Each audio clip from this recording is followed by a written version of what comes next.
નમસ્કાર, આપ નિહાળી રહ્યા છો અડીખમ ગુજરાત. આપની સાથે હું છું રાકેશ પંડ્યા. મહીસાગર જિલ્લાના કડાના તાલુકાના દીવડા ગામે આસ્થાનું કેન્દ્ર સમાન અને ગ્રામજનોમાં દીવડાની લાડકવાઈ તરીકે ઓળખાતા શ્રી ચેહર માતાજીનો 13મો પ્રાગટ્ય દિવસ અંતર્ગત ધામધૂમથી અને ભક્તિમય માહોલમાં ઉજવવામાં આવ્યો હતો. આ પાવન અવસરે સમગ્ર ગામમાં અનેરો ઉત્સાહ અને ભક્તિનો માહોલ જોવા મળ્યો હતો.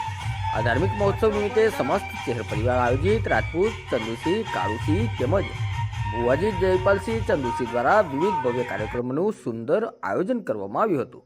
માતાજીની ભવ્ય નગર યાત્રા વરઘોડો નીકળ્યો હતો, જેમાં શ્રદ્ધાળુઓ હોંશે હોંશે જોડાયા હતા. વરઘોડા દરમિયાન ત્યારબાદ ભક્તોએ ગરબાની રમઝટ બોલાવી હતી અને વાતાવરણ ગુંજી ઉઠ્યું હતું.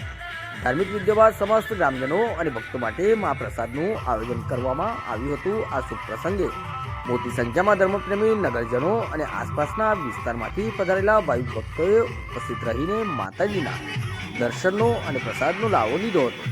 સમગ્ર કાર્યક્રમ શાંતિપૂર્ણ અને શ્રદ્ધાપૂર્વક સંપન્ન થયો હતો. Bureau report Shailesh Pandya, Kadana.